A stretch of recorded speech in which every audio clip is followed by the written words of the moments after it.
सलाम स्त्री सलाम ग तुला माझा सलाम ग. सलाम स्त्री सलाम ग तुला माझा सलाम ग. कर्तृत्वाचा ठसा रोवणी त्यागाची मूर्ती होऊनी ठरलीस किती तू महान ग. सलाम स्त्री सलाम ग तुला माझा सलाम ग. खरंच कर्तृत्व, मातृत्व आणि नेतृत्व या तीनही गुणांचा महासंगम असणाऱ्या स्त्री शक्तीला प्रथमतः मानाचा मुद्रा करून मी कल्पना उमेश यादव टोकन क्रमांक 96 एनडीएफने आयोजित केलेल्या स्पर्धेमध्ये विषय घेऊन आली आहे. सलाम तुझ्या शक्तीला, सलाम तुझ्या कर्तृत्वाला, सलाम तुझ्या ध्येयाला.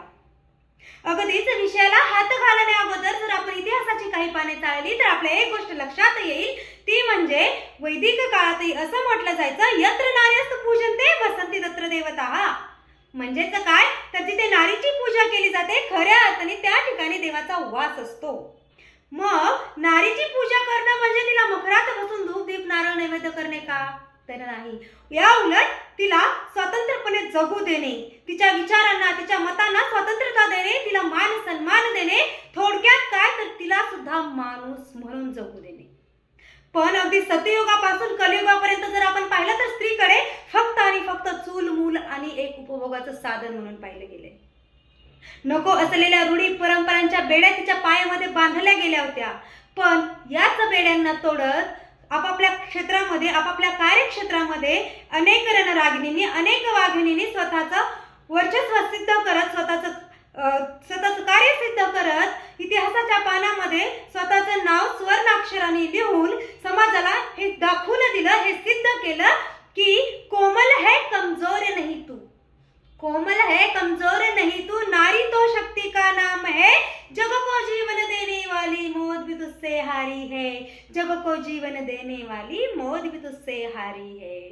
आणि याच रणरागिणींपैकी, याच वाघिणींपैकी जर उदाहरणच घ्यायचं झालं तर महाराष्ट्राचे आराध्य दैवत असणारे छत्रपती शिवाजी महाराज आणि शेवटच्या श्वासापर्यंत धर्मासाठी लढत राहणारे धर्मवीर छत्रपती संभाजी महाराज यांच्यावरती स्वराज्याचे संस्कार करणाऱ्या, त्यांना घडवणाऱ्या राष्ट्रमाता राजमाता जिजाऊ साहेब असतील, किंवा नहीं दूंगी मेरी झाशी नहीं दूंगी, नहीं दूंगी मेरी झाशी नहीं दूंगी असं म्हणत मुलाला पाठीशी बांधून शत्रूंशी दोन हात करण्यासाठी रणांगणात उतरणारी रणरागिणी झाशीची राणी राणी लक्ष्मीबाई असतील.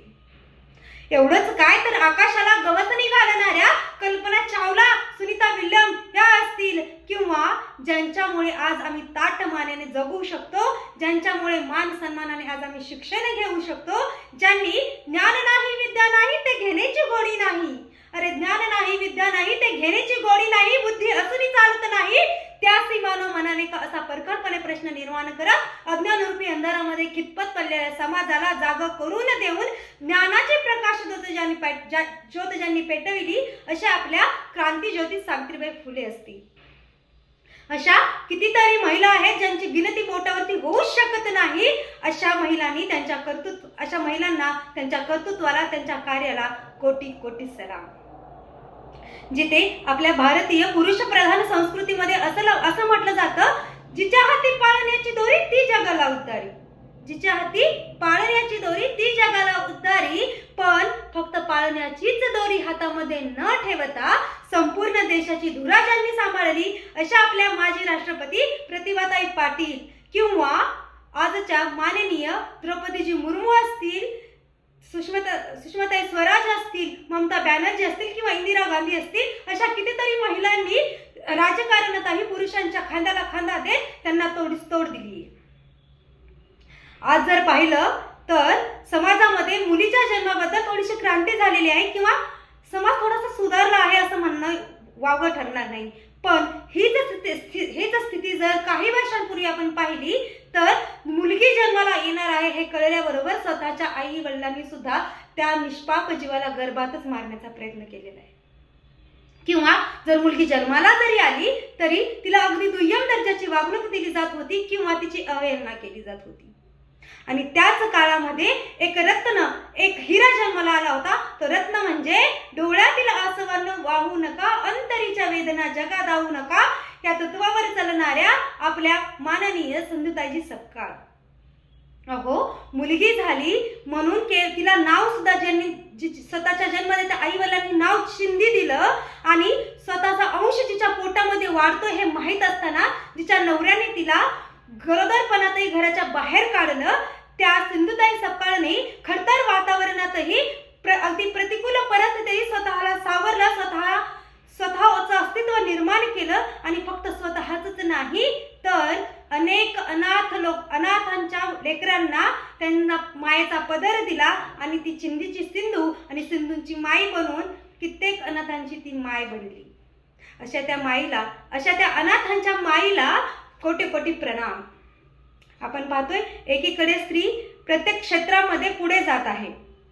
क्रीडा, कला, संस्कृती, शिक्षण, समाज, राजकारण प्रत्येक क्षेत्रात स्त्रीने आज अव्वल दर्जा गाठलेला आहे. एकीकडे स्त्री यशाच्या शिखरावरती जाऊन पोहोचत आहे, पण त्याच समाजामध्ये काही पुरुष अहंकार आणि वासनेने भरभटलेल्या नजरा तिला मागे खेचू पाहतायत. आणि कदाचित हेच कारण असेल की कित्येक स्त्री समाजाच्या विरोधात जाण्याचा म्हणा किंवा काहीतरी नवीन करण्याचा जेव्हा प्रयत्न करतात, एखादी मुलगी जेव्हा घराच्या बाहेर जाण्याचा प्रयत्न, घराच्या बाहेर पडून काहीतरी नवीन करण्याचा प्रयत्न करते, त्यावेळेला तिच्याच घरातले लोक तिला म्हणतात, बाई ग जरा जपून, पोरींची जाते. पण त्या समाजाला, त्या कुटुंबाला, त्या वासनेने भरभटलेल्या नजरांना आणि खास करून त्या पुरुष अहंकाराला मला एकच सांगावं असं वाटतं की एक लक्षात ठेवलं पाहिजे की जी स्त्री वात्सल्य, ममता, प्रेम, करुणा या नावाने ओळखली जाते, तीच स्त्री काली, चंडी आणि दुर्गा नावाने सुद्धा ओळखली जाते, हे विसरता कामा नये. आणि कदाचित त्यामुळेच कुणीतरी असं म्हटलेलं आहे की नारी प्रीतमे राधा बने, गृहस्थी में बने जानकी. नारी प्रीतमे राधा बने, गृहस्थी में बने जानकी, काली बनकर शीश काटे जब बात हो सन्मान की. काली बनके शीश काटे जब बात हो सन्मान की. आणि अशाच या सावित्रीच्या लेकींना, जिजाऊच्या लेकींना, त्यांच्या कार्याला, त्यांच्या कर्तृत्वाला पुन्हा एकदा कोटी कोटी सलाम ठोकून मी माझ्या विषयाला